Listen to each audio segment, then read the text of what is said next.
বন্ধুরা, আজকে আমরা আল্লাহর নবী হযরত আইয়ুব আলাইহিস সালামের পরীক্ষা সম্বন্ধে জানব। আজ থেকে হাজারো বছর আগে বর্তমানে জর্ডান নামক দেশে সুরান নামক একটি সম্প্রদায়ের মানুষরা বসবাস করত। আর আল্লাহ তাআলা সেই সম্প্রদায়ের মানুষের হেদায়েতের জন্য একজন নবী প্রেরণ করলেন, যাকে সবাই হযরত আইয়ুব আলাইহিস সালাম নামেই চেনে। হযরত আইয়ুব আলাইহিস সালাম ছিলেন খুবই ধনী, সুপুরুষ এবং সেই জাতির সর্দার। উনার 7 ছেলে এবং 7 মেয়ে ছিল। উনার সম্মান এবং মর্যাদা এতটাই ছিল, তিনি যে রাস্তা দিয়ে যেখানেই যেতেন সকল মানুষ উনাকে দেখে দাঁড়িয়ে সালাম দিত এবং সম্মান প্রদর্শন করত। আল্লাহ তাআলা যাকেই বেশি ভালোবাসেন তাকে বিপদ দিয়েই পরীক্ষা করেন। আল্লাহ তাআলা তখন তার বান্দা হযরত আইয়ুব আলাইহিস সালামকে পরীক্ষা করা শুরু করলেন।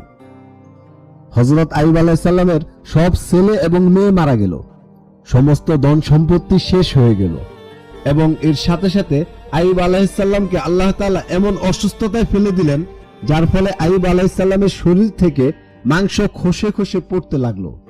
আল্লাহ তাআলার উপর আস্থায় অনন্য উপমা প্রদর্শনকারীদের আলোচনা সামনে এলেই যার নাম সর্বপ্রথম উচ্চারিত হয় তিনি হলেন আল্লাহর নবী হযরত আইয়ুব আলাইহিস সালাম।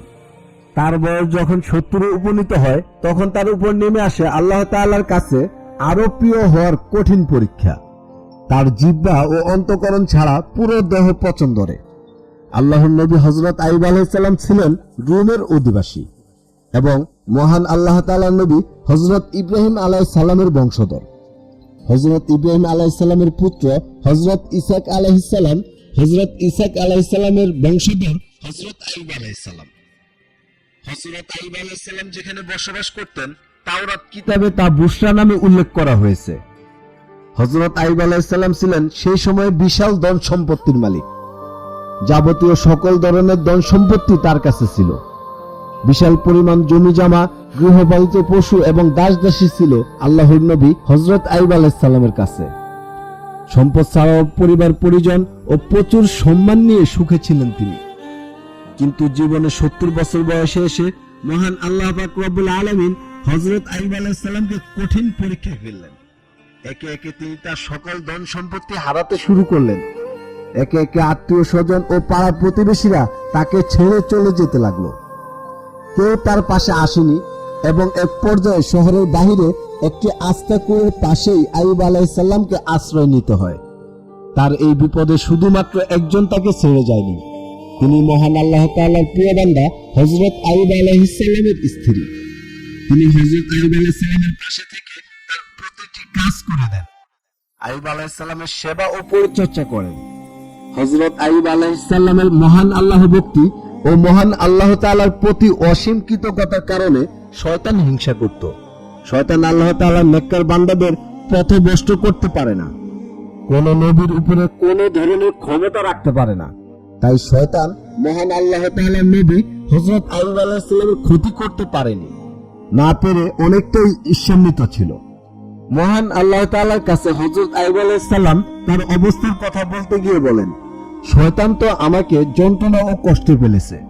সূরা সাদ আয়াত 41। শয়তান মহান আল্লাহ তাআলার নেককার বান্দা ও নবীগণের সঙ্গে ধোঁকা দেওয়ার চেষ্টা করে, যা করেছিল হযরত মুসা আলাইহিস সালাম ও হযরত ইউসুফ আলাইহিস সালাম সহ অনেক নবীগণের সঙ্গে। হযরত আইয়ুব আলাইহিস সালাম শুধু প্রাচুর্যের মধ্যে নয়, দুঃখ কষ্ট ও অভাবের মধ্যেও মহান আল্লাহ তাআলার প্রতি কৃতজ্ঞ ছিল এবং তাকে সর্বসময় স্মরণ করত। শয়তানের ধোঁকা ছিল, অর্থ হলো দুঃখ কষ্টের মধ্যে মহান আল্লাহ তাআলার প্রিয় বান্দা আল্লাহ তাআলাকে ভুলে যাবে এবং আল্লাহ তাআলাকে স্মরণ করা থেকে বিরত থাকবে। হযরত আইয়ুব আলাইহিস সালাম সম্পর্কে কোরআন থেকে মূল যে বিষয়টি প্রতীয়মান হয় তা হলো আল্লাহ তাআলা হযরত আইয়ুব আলাইহিস সালামকে কঠিন পরীক্ষায় ফেলেছিলেন। সেই পরীক্ষায় তিনি সফলভাবে উত্তীর্ণ হয়েছিলেন, যার পুরস্কার স্বরূপ আল্লাহ তাআলা হারানো নিয়ামত সমূহের দ্বিগুণ ফেরত দিয়েছিলেন হযরত আইয়ুব আলাইহিস সালামকে। আল্লাহ তাআলা হযরত ইব্রাহিম আলাইহিস সালাম, হযরত মুসা আলাইহিস সালাম, হযরত দাউদ আলাইহিস সালাম, হযরত সুলাইমান আলাইহিস সালাম, হযরত আইয়ুব আলাইহিস সালাম, হযরত ইউনূস আলাইহিস সালাম সহ নবীর কষ্টভোগের কাহিনী শুনিয়ে শেষ নবীকে সান্ত্বনা দিয়েছেন এবং সেই সঙ্গে উম্মতে মুহাম্মদীকে যে কোনো বিপদে আপদে দ্বীনের উপর দৃঢ় থাকার উপদেশ দিয়েছেন। কিন্তু হযরত আইয়ুব আলাইহিস সালাম আল্লাহ তাআলার এই ঈমানী পরীক্ষায় উত্তীর্ণ হয়েছিলেন। হযরত আইয়ুব আলাইহিস সালাম মহান আল্লাহ তাআলার কাছে এই দুঃখ ও কষ্ট থেকে মুক্তি চেয়ে দোয়া করলেন। পবিত্র কোরআন শরীফে বর্ণিত হযরত আইয়ুব আলাইহিস সালাম মহান আল্লাহ তাআলাকে বলেন, হে আল্লাহ, আমি দুঃখ কষ্টে পড়েছি, আর আপনি তো সর্বশ্রেষ্ঠ দয়ালু। সূরা আম্বিয়া আয়াত ৮৩। দীর্ঘ সময়ে বিপদ আপদ দুঃখ কষ্ট ক্রমান্বয়ে বৃদ্ধি পেল হযরত আইয়ুব আলাইহিস সালাম ঈমান হারাননি, সর্বদা মহান আল্লাহ তাআলাকে স্মরণ করেছেন। হযরত আইয়ুব আলাইহিস সালাম 18 বছর যাবত মুসিবতে আবদ্ধ ছিলেন। এতটা কষ্ট ও মুসিবতে পড়েও সর্বসময় তিনি মহান আল্লাহ তাআলার জিকিরে মশগুল ছিলেন। মহান আল্লাহ রাব্বুল আলামিন বলেন, নিঃসন্দেহে আমি তাকে অর্থাৎ আইয়ুবকে ধৈর্যশীল পেয়েছি। কত উত্তম বান্দা ছিল সে, নিশ্চয়ই সে ছিল প্রত্যাবর্তনশীল। সূরা সুআদ আয়াত ৪৪।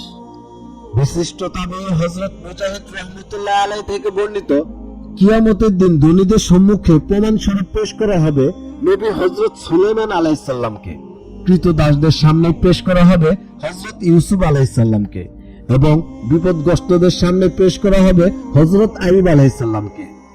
আল বিদায়া ওয়ান নিহা 1 এবং 207 নম্বর হাদিস। এই সব নবীগণ যে সকল পরীক্ষা সহ্য করে উত্তীর্ণ হয়েছেন, আমাদেরও কর্তব্য জীবনের সকল অবস্থায় এসব স্মরণ রাখা ও আল্লাহর কাছে প্রিয় হওয়ার চেষ্টা করে যাওয়া। পবিত্র কোরআন শরীফে হযরত আইয়ুব আলাইহিস সালামের চরম দুঃখ কষ্ট ও ধৈর্যের পরীক্ষার কথা ও উত্তীর্ণ হওয়ার কথা বর্ণনা এসেছে। মহান আল্লাহ তাআলা বলেন, এবং স্মরণ করো আইয়ুবের কথা, যখন সে তার প্রতিপালককে আহ্বান করেছিল, আমি দুঃখ ও কষ্টে পড়েছি, তুমি তো দয়ালুদের মধ্যে সর্বশ্রেষ্ঠ দয়ালু। তখন আমি তার ডাকে সাড়া দিয়েছিলাম, তার দুঃখ কষ্ট দূরীভূত করেছিলাম, তাকে তার পরিবার পরিজন ফিরিয়ে দিয়েছিলাম এবং তার সকল ধন সম্পত্তি ফিরিয়ে দিয়েছিলাম আমার বিশেষ রহমত রূপে। অবশেষে তিনি ঈমানী পরীক্ষায় উত্তীর্ণ হন। তারপর স্বাভাবিক জীবন যাপন করে 93 বছর বা তার বেশি কিছু বয়সে তিনি ইন্তেকাল করেন। তাফসিরে কুদরতি। এই ঘটনা ইবাদতকারীদের জন্য উপদেশ স্বরূপ। প্রিয় বন্ধুরা, তাহলে আমরা আজকে হযরত আইয়ুব আলাইহিস সালামের ধৈর্য সম্পর্কে জানতে পারলাম। হযরত আইয়ুব আলাইহিস সালাম দীর্ঘদিন যাবত অসুস্থ ছিলেন। মহান আল্লাহ পাক রব্বুল আলামিন তার পরীক্ষা নিয়েছিলেন। শয়তানও সবসময় আইয়ুব আলাইহিস সালামকে প্ররোচনা দেওয়ার চেষ্টা করেছিল, কিন্তু হযরত আইয়ুব আলাইহিস সালাম মহান আল্লাহ পাক রব্বুল আলামিনের উপর দীর্ঘ বিশ্বাস রাখার কারণে তিনি এই ধৈর্য পরীক্ষায় উত্তীর্ণ হয়েছেন।